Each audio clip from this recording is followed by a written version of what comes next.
একঘেয়েমি রেসিপি খেতে ভালো না লাগলে বা মুখে রুচি না থাকলে বন্ধুরা তোমরা এই পাঁপড়ের রেসিপিটা একবার ট্রাই করে দেখতে পারো। কিন্তু আবার বাড়িতে শাকসবজি না থাকলেও বানিয়ে খেতে পারো।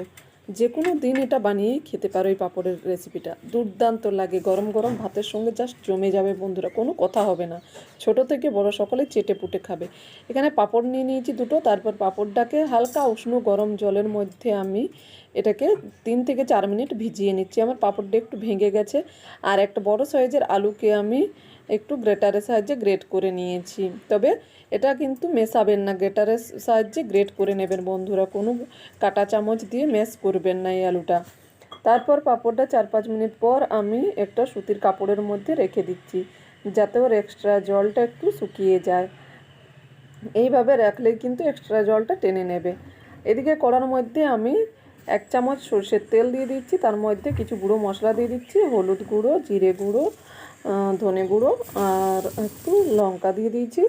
তারপর মশলাটাকে একটু তেলের মধ্যে দিয়ে গ্যাসটা কমিয়ে দিয়ে আমি আলুটাকে দিয়ে দিচ্ছি। আলুটাকে দিয়ে মশলাটা সঙ্গে ভালো করে মিশিয়ে নেব। তবে আলুটাকে ভাজার কোনো দরকার নেই বন্ধুরা, যাতে এটা ডালা কোনো রকম না বাঁধে, এরকম ঝুরঝুরে থেকে যায় আলুটা।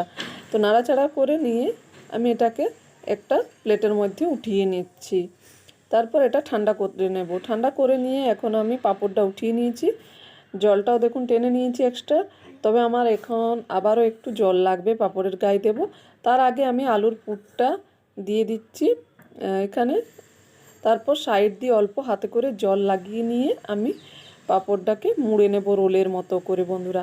এইভাবে পাঁপড়ের তরকারি বানিয়ে খাবে, দুর্দান্ত লাগে কিন্তু এটা। ভাত, রুটি, পরোটা, লুচি যে কোনো কিছুর সঙ্গে তোমরা এটা বানিয়ে খেতে পারো, অসম্ভব সুন্দর লাগে এই আলু আর পাঁপড়ের তরকারিটা।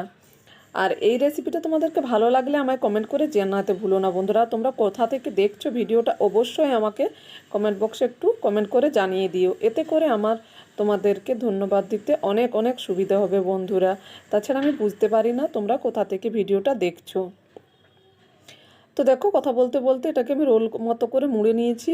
আমার যেহেতু পাঁপড়টা একটু ফাটা ছিল আগে থেকেই, তোমরা সবসময় একটু ফ্রেশ পাঁপড়ই ব্যবহার করবে, যাতে কোনো রকম ফাটা বা ক্র্যাক না থাকে।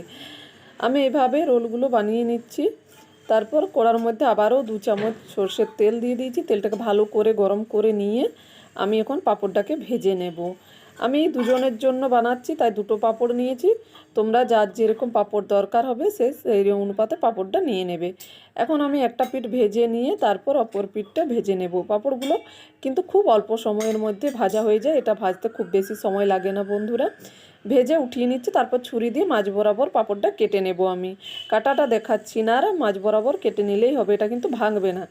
তারপর ওই তেলের মধ্যে আমি গোটা জিরে আর শুকনো লঙ্কা ফোড়ন দিয়ে দিয়েছিলাম। তারপর একটা ঝিরি করে পেঁয়াজ কেটে রেখেছিলাম, সেটা দিয়ে একটু নাড়াচাড়া করে নিয়েছি। তারপর এর মধ্যে 1 চামচ হলুদ গুঁড়ো, 1/2 চামচ জিরে গুঁড়ো, 1/2 চামচ ধনে গুঁড়ো দিয়ে ভালো করে মিশিয়ে নিচ্ছি। আর 1 চিমটির মতো দিয়েছিলাম গরম মশলা। একটু নাড়াচাড়া করে নিয়ে একটু জল দিয়ে দিচ্ছি, যাতে মশলাটা পুড়ে না যায়। এখন মশলাটাকে আমি কষিয়ে নেব। তোমরা যারা পেঁয়াজ রসুন খেতে পছন্দ করো না, সেগুলো স্কিপ করে দেবে। এখানে পেঁয়াজটা বাদ দিয়েও তোমরা বানিয়ে নিতে পারো।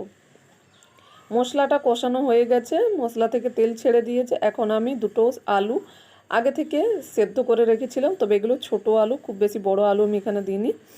আলুটাকে দিয়ে হাত দিয়ে একটু ভেঙে দিয়ে এখন মশলার সঙ্গে ভালো করে মিশিয়ে নেব, নাড়াচাড়া করে। একটু নাড়াচাড়া করে মিশিয়ে নিয়ে তারপর এর মধ্যে দিয়ে দেব স্বাদ মতো লবণ। আলুটা সেদ্ধর সময় আমি কোনো রকম লবণ ব্যবহার করিনি, তাই এখন আমি স্বাদ মতো 1 চামচের মতো লবণ দিয়ে দিচ্ছি। লবণটা তোমরা যে যেরকম খেতে পছন্দ করো সেই হিসেবে দেবে। তারপর জল দিয়ে দিচ্ছি। মশলাটা কষিয়ে নেওয়ার পরে আলু আর মশলা জলটা এখন দিয়ে দিয়েছি। তারপর ঢেকে আমি এখন এটাকে ফুটিয়ে নেব। ফুটে গেছে গ্রেভিটা। এখন আমি আগে থেকে যে পাঁপড়গুলো ভেজে রেখে দিয়েছিলাম, একটু নাড়াচাড়া করে আমি পাঁপড়গুলো দিয়ে দিচ্ছি। দেখো, কেটে নিয়েছি আমি এরকম মাঝ বরাবর, একটু টেढ़া করে, দেখতে ভালো লাগবে বলে। আর আলুর পুরটা কিন্তু বেরোবে না বন্ধুরা। আর এটা কিন্তু তোমরা রান্নাটা কমপ্লিট হয়ে যাওয়ার আগে 5-7 মিনিট আগে পাঁপড়টা দেবে। তার আগে কিন্তু পাঁপড়টা দিয়ে খুব বেশি রান্না করবে না, যেহেতু পাঁপড় খুব নরম। এখন আমি রান্না করে নিয়েছি 2 মিনিটের মতো। তারপর ওপর দিয়ে একটু চিনি দিয়ে দিচ্ছি, যাতে নুন মিষ্টি ঝালটা ব্যালেন্স হয়ে যায়। এখন আমি একটা প্লেটের মধ্যে দেখো উঠিয়ে দিচ্ছি। এটা গরম গরম ভাতে তোমরা পরিবেশন করতে পারো, অসম্ভব সুন্দর লাগে বন্ধুরা। একবার হলো বানিয়ে খেয়ে দেখো, তাহলেই বুঝতে পারবে এই আলু পাঁপড়ের রেসিপিটা কতটা সুস্বাদু খেতে লাগে। তো রেসিপিটা ভালো লাগলে লাইক শেয়ার সাবস্ক্রাইব করতে ভুলো না। নতুন রেসিপিতে দেখা